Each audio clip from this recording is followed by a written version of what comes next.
Berkhof y los teólogos reformados continentales en general colocan la adopción bajo el rubro de la justificación, como el lado positivo. Y ellos suelen decir, como espero que ya hayan leído, que el lado negativo es el perdón de los pecados, nos quita el pecado. El lado positivo es la adopción como hijos. Y aunque la división de los temas de la teología sistemática puede ser algo flexible, porque en un sentido es una imposición artificial a la información bíblica, esta colocación del tema de adopción bajo la justificación tiene algunas consecuencias negativas. Por un lado, no deja suficientemente claro que el lado positivo de la justificación es la imputación de la justicia de Cristo para que podamos ser constituidos y declarados justos. Y si revisan Berkhof, páginas 617 a 619, este punto tan importante, tan esencial, no sale, no es resaltado, porque él está hablando de la adopción. Entonces no enfatiza lo que acabamos de enfatizar bajo la justificación y su lado positivo. Por el otro lado, tampoco pone suficiente énfasis en la maravilla que es la adopción en sí. Está ahí como escondida en el closet, no digo en el closet, pero en la casa de la justificación. La teología presbiteriana coloca la adopción inmediatamente después de la justificación en el ordo salutis. Y el orden aquí es lógico, no es cronológico. Justificación y adopción son instantáneos al mismo tiempo, contemporáneos. Pero hay un orden lógico aquí. Es lógico que el criminal primero sea perdonado y absuelto y declarado justo antes de que el juez lo adopte como su propio hijo. Entonces hay algo de lógica aquí en cuanto al orden. Los escoceses y los sureños de los Estados Unidos han desarrollado esta doctrina de la adopción más que ningún otro grupo. La Confesión de Westminster es la única confesión mayor de la Reforma o de los reformados que considera la adopción como beneficio aparte de la justificación. Y pueden ver que es un capítulo, es un solo párrafo, pero un capítulo aparte que es la adopción, capítulo 12. Y luego en los catecismos habla de los beneficios que tenemos. Y dice aquí, ¿de qué beneficios? Es pregunta 32. ¿De qué beneficios participan en esta vida los que son eficazmente llamados? Y la respuesta, los que son eficazmente llamados participan en esta vida de la justificación, de la adopción y de la santificación y de los varios beneficios que en esta vida acompañan a estos o se derivan de ellas. Entonces, para los presbiterianos, aquí es un documento inglés, pero podemos detectar la influencia escocesa aquí. Para los presbiterianos, 3 beneficios principales: justificación, adopción y santificación, y todo lo demás se relaciona con estos 3. La naturaleza de la adopción es distinta, pero relacionada con la justificación y con la regeneración.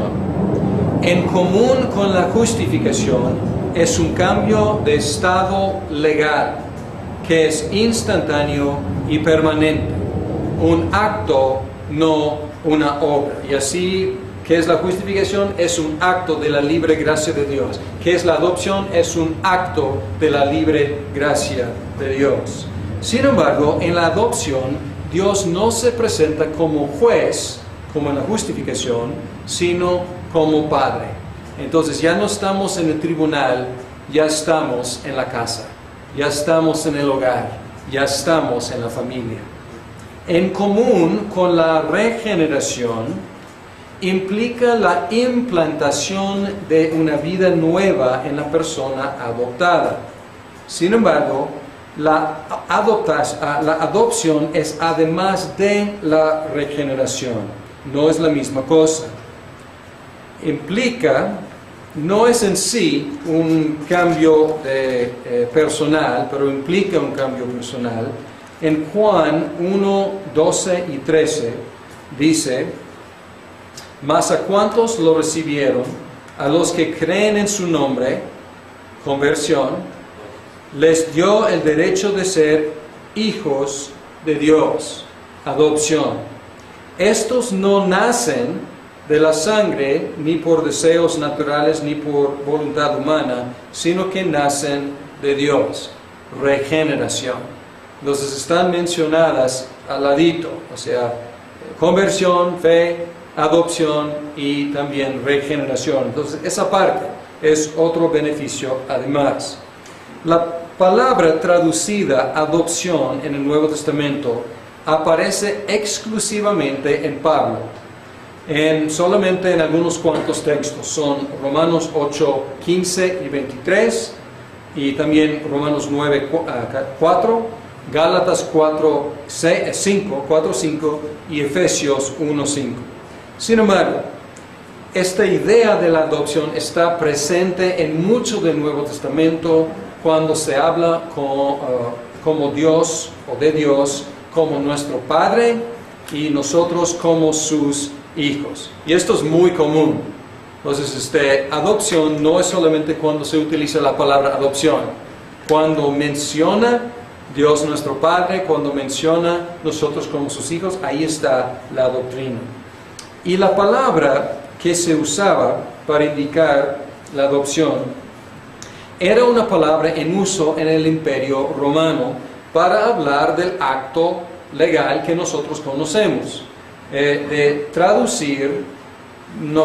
trasladar más bien una persona de una familia a otra familia, de una patria potestad a otra patria potestad, para que sea miembro, hijo verdadero de la nueva familia.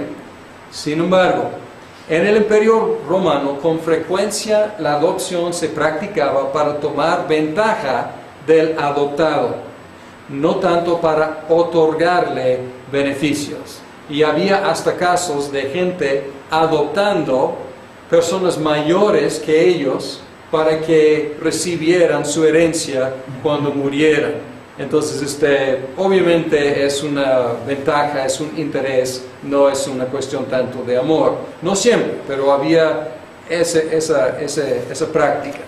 En la cultura latina, lo que yo he observado es que la adopción no es una práctica muy común, no como en otras partes, como en los Estados Unidos es muy común.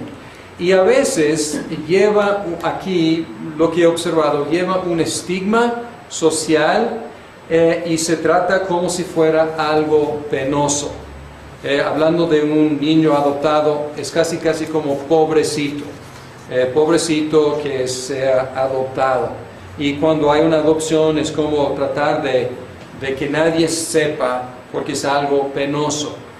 Quizás por eso, quizás por la cuestión de abusos en el Imperio Romano y probablemente en otras culturas, y quizás por esa pena o ese estigma conectado con la adopción, nos cuesta trabajo apreciar la grandeza del concepto. La adopción en la Biblia es otra cosa. No toma ventaja del adoptado, al contrario. El propósito es derramarle los beneficios de la casa nueva. Y no es cosa penosa, más que nada es el gran orgullo y la gran gloria de todos los adoptados. ¿Y qué hace? La adopción otorga al creyente el mismo estado de ser hijo que disfruta Jesucristo mismo. Si entendemos la adopción correctamente, entendemos que un hijo es un hijo, ya sea natural o adoptivo. Y esto es como paralelo con la justificación. Algo que mencioné que suena casi como blasfemia, decir que somos igualmente justos delante de Dios como es Jesucristo, es la implicación de la justificación.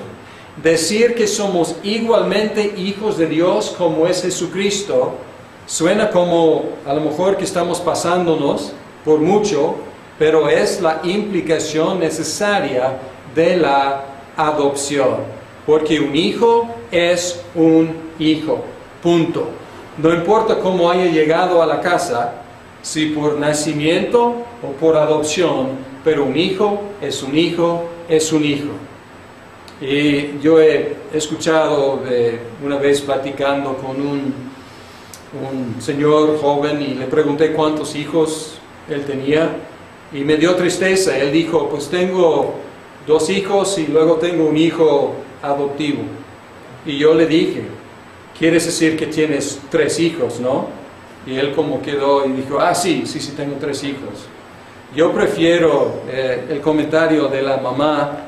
Ella tenía algunos hijos biológicos y otros hijos adoptivos, y una metiche estaba ahí haciéndole preguntas y viendo a sus varios hijos y dijo, ¿cuáles son los adoptados o adoptivos? Y la señora quedó como pensando y dijo, ¿sabes qué? No me acuerdo. Y esa señora sí entiende el concepto de la adopción. No me acuerdo porque son mis hijos. Como hayan llegado aquí a la casa, eso es irrelevante. Son mis hijos. Entonces la implicación es, Cristo llegó eternamente engendrado por el Padre. Llegamos nosotros en la plenitud del tiempo que Dios tenía señalado para nosotros como hijos adoptivos, pero somos hijos con el mismo estatus de hijos que disfruta Jesucristo. Catecismo Menor 34 hace la pregunta, ¿qué es la adopción? Y dice aquí, la adopción es un acto de la libre gracia de Dios por el cual somos recibidos en el número y tenemos derecho a todos los privilegios de los hijos de Dios. ¿Por qué?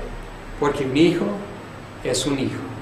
Los mismos privilegios que disfruta el Hijo unigénito, nosotros disfrutamos o disfrutaremos, porque también somos hijos. ¿Cómo llegamos a ser hijos?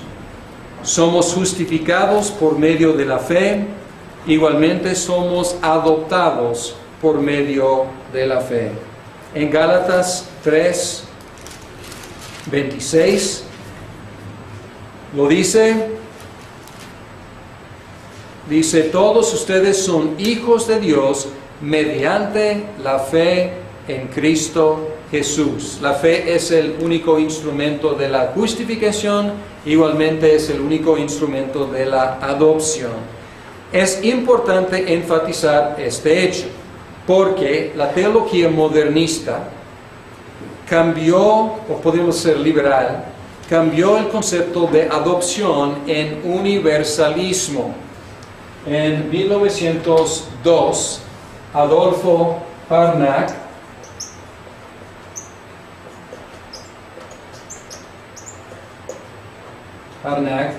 él escribió un libro, ¿qué es el cristianismo? Y fue un super bestseller. Muchos lo leyeron y tuvo un gran impacto, y yo diría un gran impacto negativo. Él decía que la fe cristiana original, antes de que se ensuciara por todos los dogmas y doctrinas, la fe original, la enseñanza de Cristo era la paternidad universal de Dios, la hermandad universal de la humanidad y el valor infinito del alma. Estas 3 declaraciones en esencia son el cristianismo. Y aunque puedan sonar bonitos, estos conceptos resultaron en una negación del Evangelio. Si el mensaje del Evangelio es, Dios es nuestro Padre, todos somos hermanos. ¿Qué hay que hacer? ¿Qué hay que predicar? A lo mejor ámense como hermanos, pero pues ¿qué pasó con la expiación? ¿Qué pasó con la resurrección? ¿Qué pasó con toda la idea de redención? O sea, ya es lo que no les gustaba a los liberales, y realmente es una negación del Evangelio. ¿Cuáles son algunos beneficios de la adopción? Porque creo que están de acuerdo conmigo que los hijos disfrutan beneficios que ninguna otra persona disfruta en todo el mundo. Solamente los hijos. Y los hijos tienen obligaciones que ninguna otra persona tiene en todo el mundo. Entonces vamos a hablar de algunos beneficios y algunas obligaciones de la adopción. Junto con el beneficio básico de tener un nuevo estado como hijo de Dios, hay otros altos beneficios. Principal de los cuales es el espíritu de adopción. En Romanos 8, capítulo 8, los versículos 12 al 17, habla aquí estoy en 1 Corintios 8, 12 al 17. Dice aquí: por tanto, hermanos, tenemos una obligación, pero no es la de vivir conforme a la naturaleza pecaminosa, porque si ustedes viven conforme a ella, morirán. Pero si por medio del Espíritu dan muerte a los malos hábitos del cuerpo, vivirán. Porque todos los que son guiados por el Espíritu de Dios son hijos de Dios, y ustedes no recibieron un espíritu que de nuevo los esclavice al miedo, sino el Espíritu que los adopta como hijos y les permite clamar: Abba, Padre.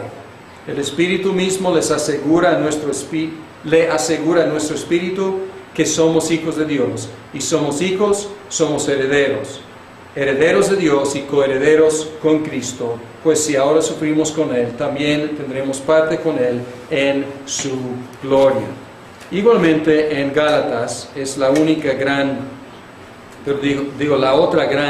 el otro gran pasaje acerca de la adopción como hijos.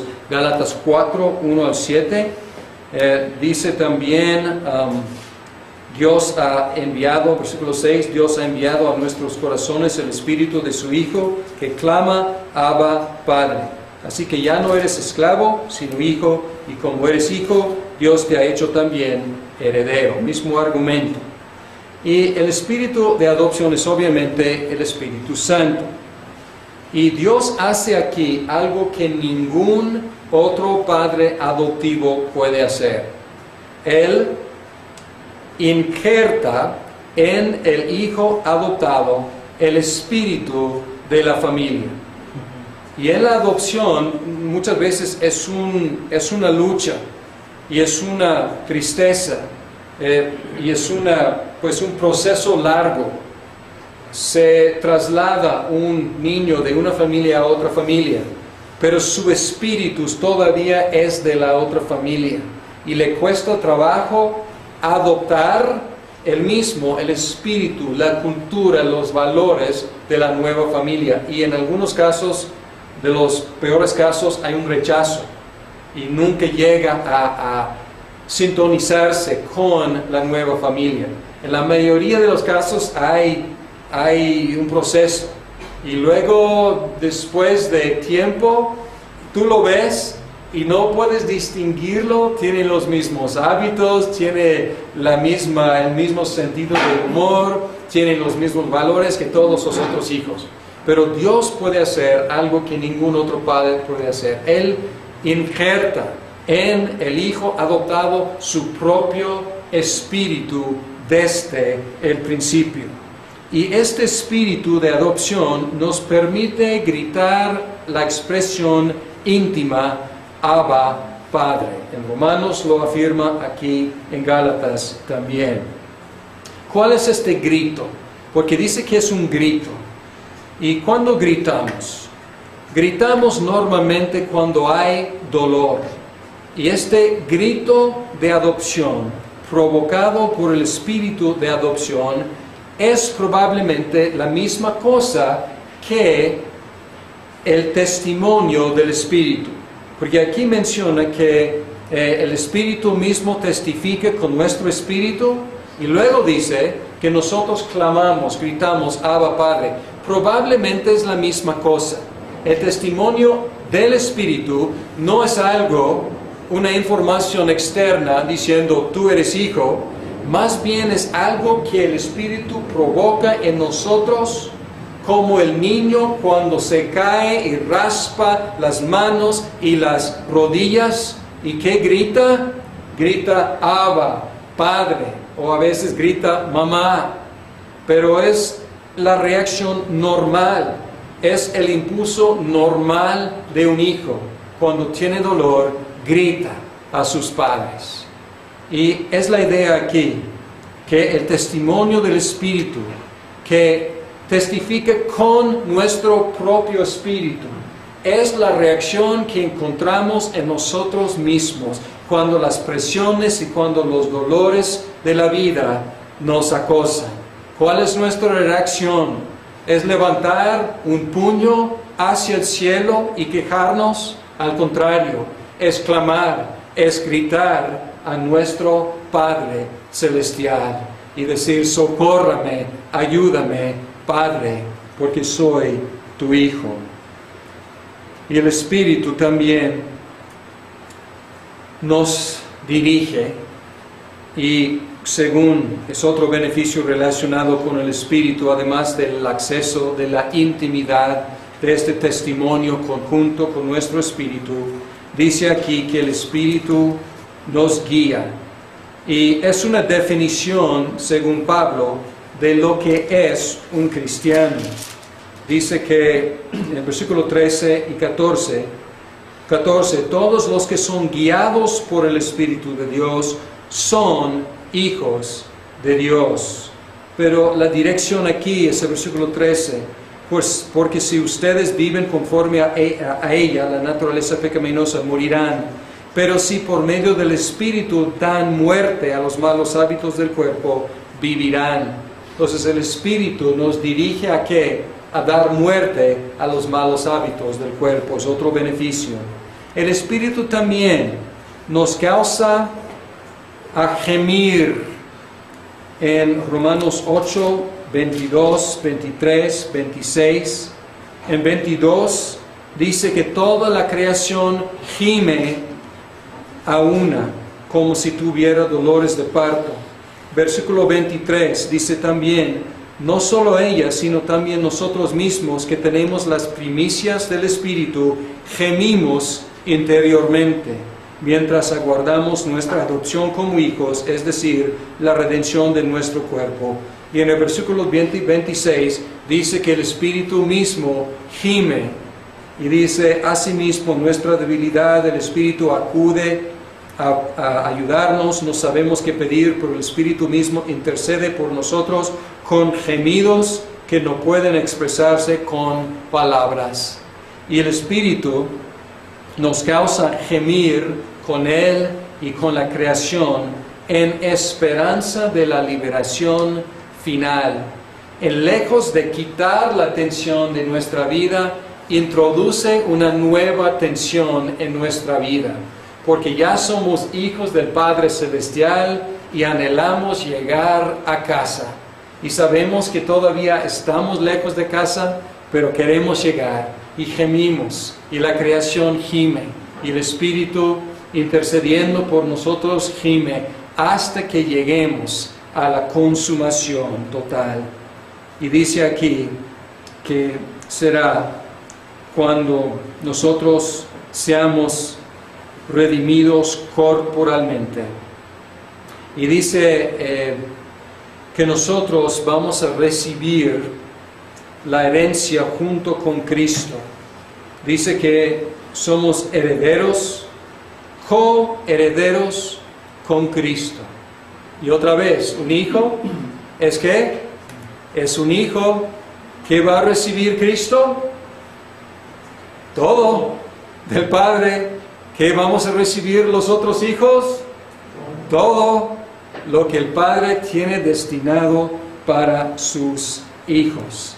Y versículo 23 dice, mientras aguardamos nuestra adopción como hijos, es decir, la redención de nuestro cuerpo. Y en este sentido, la adopción es paralela a la justificación otra vez.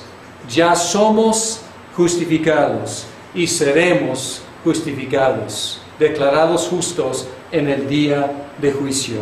Ya somos adoptados y seremos adoptados corporalmente al fin del mundo. Y obviamente estos grandes privilegios tienen ciertas obligaciones.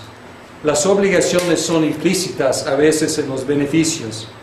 Si tenemos acceso íntimo al Padre, hay que recurrir a Él con fe en lugar de vivir como huérfanos.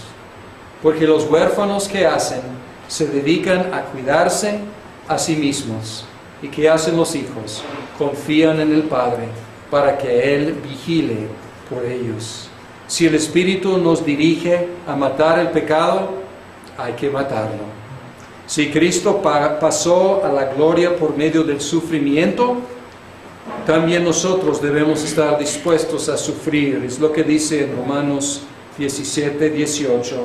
Dice de la gloria futura. Dice, ahora bien, ya me perdí. Dice aquí, y si somos hijos, somos herederos, herederos de Dios y coherederos con Cristo, pues si ahora sufrimos con Él, también tendremos parte con Él en su gloria. ¿Cuál fue el orden para Cristo? Primero sufrimiento y luego gloria. Y Él es un hijo. Ahora, ¿cuál será el orden para los demás hijos? Primero el sufrimiento y luego la gloria. Entonces, ¿cuál es la obligación? Estar dispuestos a sufrir con Él para así ser glorificados con Él.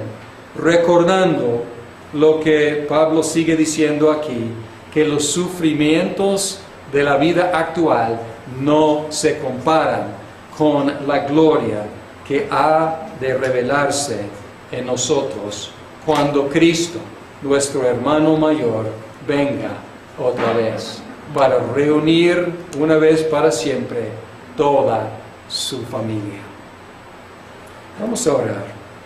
Señor, habiendo considerado estos grandes beneficios el día de hoy, la justificación y la adopción, queremos decirte gracias. Gracias porque nos aceptas como justos delante de ti. Gracias porque nos recibes como hijos verdaderos, dándonos la justicia de Cristo y dándonos el mismo estatus que tiene Cristo de ser hijos tuyos. Y oramos en el nombre de nuestra justicia, nuestro hermano mayor, Jesucristo. Amén. Aparte, que es la adopción, capítulo 12. Y luego, en los catecismos, habla de los beneficios que tenemos. Y dice aquí,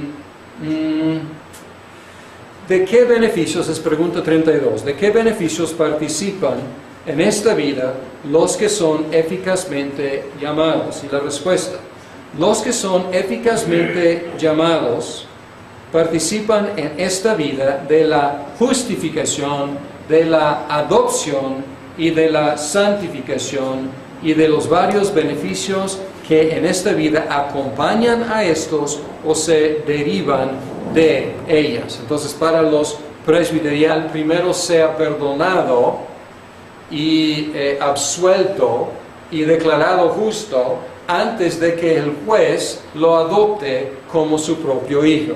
Entonces hay algo de lógica aquí en cuanto al orden.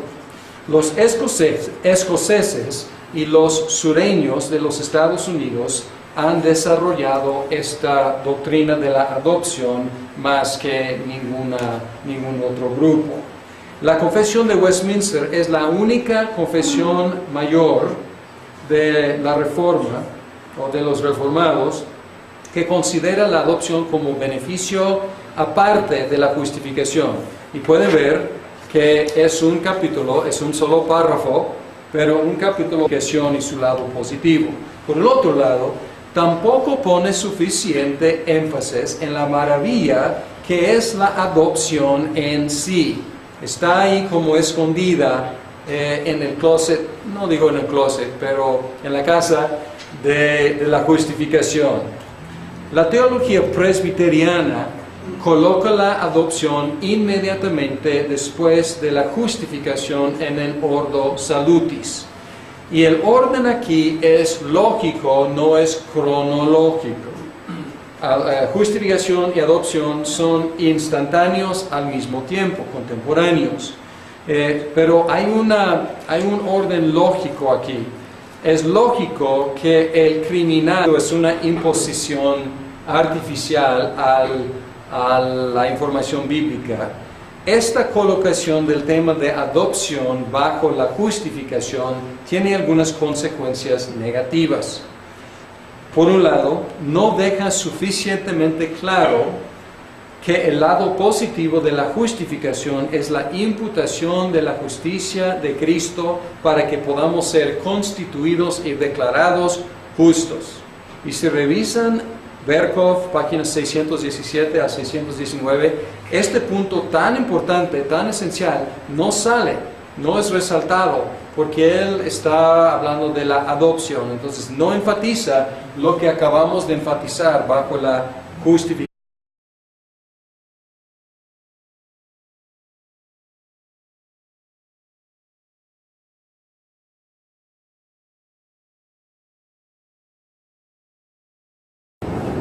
Berkhof y los teólogos reformados continentales en general colocan la adopción bajo el rubro de la justificación como el lado positivo. Y ellos suelen decir, como espero que ya hayan leído, que el lado negativo es el perdón de los pecados, nos quita el pecado. El lado positivo es la adopción como hijos.